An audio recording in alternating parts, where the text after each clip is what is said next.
हम इंसान आज कितने आधुनिक बन चुके हैं। हम धरती के बाहर जा सकते हैं।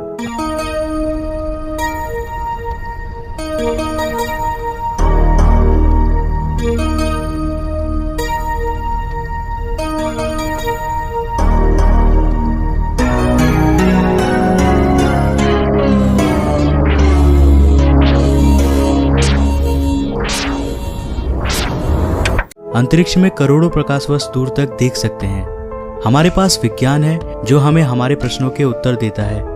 वैज्ञानिक डेटा के जरिए हमने हमारे अस्तित्व का भी काफी हद तक सही अनुमान लगाया है। पृथ्वी जो हमारा घर है, जहां हम मनुष्यों ने कई पीढ़ियां बिताई हैं, जिसने कई करोड़ सालों से जीवन को अपने अंदर आश्रय दिया है और आज भी देता आ रहा है। वैज्ञानिकों के अनुसार पृथ्वी पर जीवों की करीब 87 लाख प्रजातियां रहती है, जिसमें से केवल 15% प्रजातियों को ही हमने आज तक खोजा है। लेकिन आखिरकार ये सारे जानवर आए कहाँ से थे?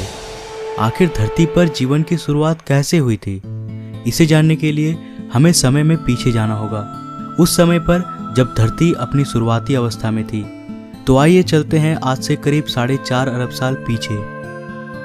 आज से करीब 4.5 अरब साल पहले चट्टान का एक बहुत ही विशाल सा गोला एक बेनाम तारे का चक्कर लगा रहा था। इसका सतह पिघले हुए लावा से बना था और इस पर जीवन का नामो निशान तक नहीं था। इस वक्त पृथ्वी पर लगातार आसमान से छोटे छोटे चट्टानों की बरसात हो रही थी। काफी लंबे समय तक यह प्रक्रिया चलती रही। इसके बाद चट्टान के इस विशाल से गोले ने एक ग्रह का रूप ले लिया।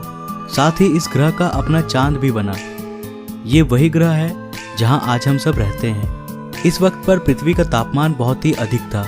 काफी लंबे समय बाद हमारे ग्रह का तापमान थोड़ा सा ठंडा हुआ और इस पर एक ठोस सतह का निर्माण हुआ। करीब 3.9 अरब साल पहले इसने फिर से आग के गोलों की बारिश का सामना किया, जिसे हम कहते हैं द लेट हैवी बम्बार्डमेंट। और इस वक्त धरती पर क्या अभी भी उपयुक्त नहीं बनी थी। धरती का एटमॉस्फेयर अभी पूरी तरह से जहरीले गैसों से भरा हुआ था। यहाँ वायुमंडल में ऑक्सीजन था ही नहीं और धरती भी चारों तरफ से समुद्र से घिरा हुआ था।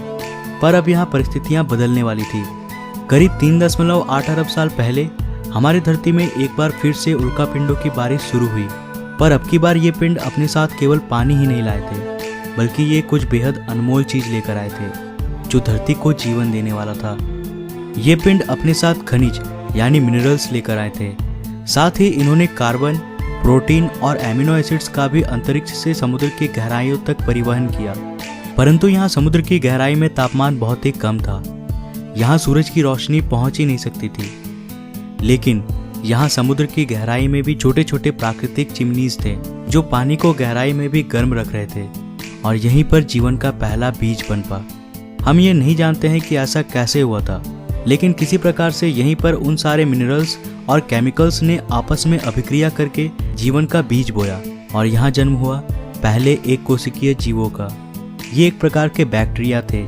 ये बैक्टीरिया समुद्र में बहुत ही तेजी से बढ़ने लगे। अब ये पानी पूरी तरह से इन सूक्ष्म एक कोशिकीय जीवों से भर गया था। कई करोड़ साल बाद यानी आज से करीब 3.5 अरब साल पहले समुद्र के अंदर इन बैक्टीरियाओं की संख्या इतनी बढ़ गई थी कि ये आपस में जुड़कर इस प्रकार के पत्थरों जैसी संरचनाओं में बदल गए थे, जिसे कहा जाता है स्ट्रोमेटालाइट्स। ये एक एक चट्टान अपने आप में बैक्टीरियाओं की एक पूरी बस्ती थी। ये बैक्टीरिया सूरज की रोशनी को भोजन में बदलते थे और इस प्रक्रिया को हम बेहतर रूप से जानते हैं प्रकाश संश्लेषण के नाम से। इसी प्रक्रिया में ये एक उत्पाद, एक बाय प्रोडक्ट को निकालते थे, एक गैस, ऑक्सीजन। इन सूक्ष्म जीवों ने धरती पर एक सबसे अनमोल चीज का निर्माण किया जो धरती में जीवन को पनपने के लिए सबसे ज्यादा महत्वपूर्ण था और वास्तव में इसके बिना धरती पर कोई जीव जीवित नहीं रह पाता। करीब 2 अरब सालों तक पृथ्वी के वायुमंडल में ऑक्सीजन की मात्रा लगातार बढ़ती रही। आज से करीब 1.5 अरब साल पहले धरती में अब भी किसी प्रकार का कॉम्प्लेक्स लाइफ विकसित नहीं हुआ था और ना ही धरती पर इतने बड़े बड़े महाद्वीप थे। धरती पर केवल छोटे छोटे द्वीप थे जो चारों तरफ से पानी से घिरे थे। मगर अब धरती के क्रस्ट में हलचल होने लगी। इससे धरती की सतह कई सारे टेक्टोनिक प्लेट्स में टूट गई। फिर इन प्लेट्स में मूवमेंट के कारण ये सारे छोटे छोटे द्वीप आपस में जुड़ गए और एक सुपर कॉन्टिनेंट का निर्माण किया जिसका नाम था रोडेनिया। इस वक्त धरती का तापमान 30 डिग्री सेल्सियस था और धरती का एक दिन 18 घंटों का था। मगर अब समय के साथ यहाँ परिस्थितियाँ बदलने वाली थी। आज से करीब 75 करोड़ साल पहले धरती की रूपरेखा बदल रही थी। धरती का सुपर कॉन्टिनेंट अब 2 भागों में टूट गया और धरती के नीचे का लावा ज्वालामुखी विस्फोट के साथ धरती की सतह पर निकलने लगा। इन विस्फोट के कारण धरती में कार्बन डाइऑक्साइड की मात्रा काफी बढ़ गई। अब धरती का आसमान इन कार्बन डाइऑक्साइड के घने बादलों से घिर चुका था। इन बादलों से लगातार अम्लीय वर्षा यानी एसिड रेन्स होने लगे। इससे धरती के वातावरण का अधिकतर कार्बन डाइऑक्साइड धरती के चट्टानों पर कार्बन के मोटे मोटे परत के रूप में जमने लगे, जो इस बारिश के पानी के साथ बरस रहे थे। इससे वायुमंडल में कार्बन डाइऑक्साइड की मात्रा में भारी कमी हो गई और अब धरती का वायुमंडल सूरज की गर्मी को रोकने के काबिल नहीं रह सका। इससे धरती का तापमान बहुत ही तेजी से कम होने लगा और धरती पर पहले हिमयुग यानी आइस एज की शुरुआत हुई। ये आइस एज अब तक का सबसे लंबा आइस एज था, लेकिन ये भी हमेशा के लिए नहीं रहने वाला था। समय के साथ साथ वायुमंडल में कार्बन डाइऑक्साइड की मात्रा फिर से बढ़ने लगी और पृथ्वी का तापमान फिर से बढ़ने लगा। इससे धरती पर जमा बर्फ धीरे धीरे पूरी तरह से गलने लगा और पृथ्वी फिर से सामान्य रूप में आने लगी। लेकिन उन सिंगल सेल बैक्टीरिया का क्या हुआ जो आइस एज के आने से पहले समुद्र में थे? आज से करीब 54 करोड़ साल पहले अब धरती का सारा बर्फ पूरी तरह से पिघल चुका था। इस वक्त समुद्र के अंदर जाने पर हमें एक बिल्कुल नई दुनिया देखने को मिलती है। ऑक्सीजन की उपलब्धता में अब वे एक कोशिकीय जीव कई अन्य रूपों में विकसित हो चुके थे। यहाँ चारों तरफ समुद्रीय पौधे, ऐसे अजीब से छोटे छोटे समुद्री जीव थे। साथ ही ये दैत्य है पिकाया। ये केवल 5 सेंटीमीटर लंबे थे, लेकिन इन्होंने अपने शरीर में कुछ बेहद ही खास विकसित कर लिया था, जो आगे चलकर हमारे शरीर का एक महत्वपूर्ण अंग बनने वाला था। ये पहले जीव थे जिनके पास रीढ़ की हड्डी थी और इन्हीं से विकसित होकर ये खासियत हमें भी मिलने वाली थी। आज से करीब 46 करोड़ साल पहले अब धरती कुछ हद तक जानी पहचानी हो गई थी। धरती का सुपर कॉन्टिनेंट अब और भी कई भागों में टूट गया था, परंतु अब भी यहाँ जमीन पर रहने वाले जीव नहीं आए थे और धरती के सतह पे पेड़ पौधे भी नहीं उगे थे। पर ऐसा क्यों था? दरअसल ऐसा सूरज से आने वाले हानिकारक अल्ट्रावायलेट किरणों की वजह से हो रहा था।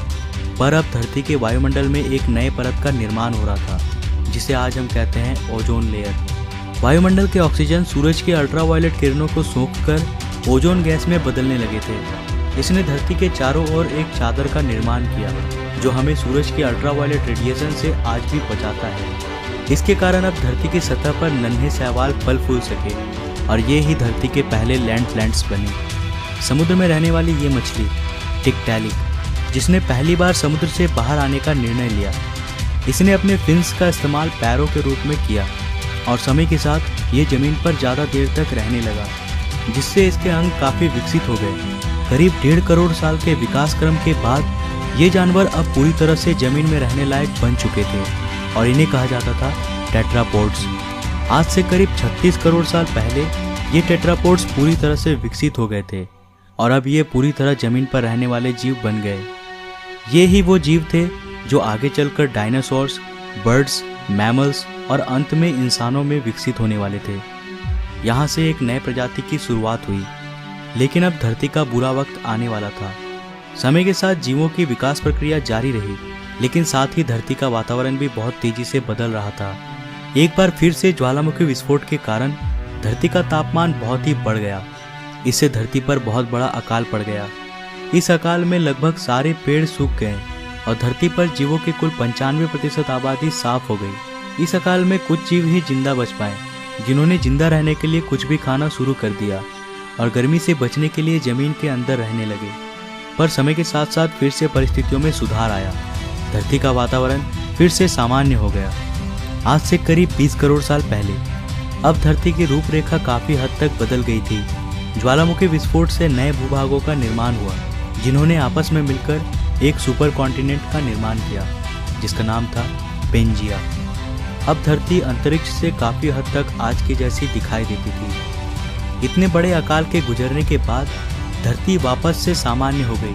सतह पर फिर से नए पेड़ पौधे उगने लगे और धरती पर जो 5% जीव बच पाए थे, वे अब विकसित हो चुके थे और एक बिल्कुल नए प्रजाति का जन्म हुआ था, जो आने वाले समय में धरती पर अपना शासन चलाने वाला था। वे थे डायनासोर्स। डायनासोर्स असल में उन्हीं 5% रेंगने वाले जीवों से विकसित हुए थे जो उस अकाल में खुद को किसी प्रकार से बचा पाए थे। डायनासोर्स के भी कई प्रजातियां थी, कुछ शाकाहारी थे तो कुछ मांसाहारी। कुछ डायनासोर्स बहुत ही शांत स्वभाव के थे तो कुछ बहुत ही हिंसक। डायनासोर्स ने भी काफी लंबे समय तक धरती पर राज किया। करीब 11 करोड़ साल तक ये धरती पर फल फूल रहे थे। पर इसके बाद क्या हुआ? सारे डायनासोर्स कहाँ विलुप्त हो गए और इंसान कहाँ से आए? ये हम जानेंगे अगले एपिसोड में। तो आज के लिए बस इतना ही। अगर आपको दूसरा एपिसोड चाहिए तो इस वीडियो को लाइक करो। अगर इस वीडियो में कुल 2500 लाइक्स मिलते हैं तो मैं इसका नेक्स्ट एपिसोड भी जरूर लाऊंगा। तो वीडियो को ज़्यादा से ज़्यादा लाइक करो और शेयर करो।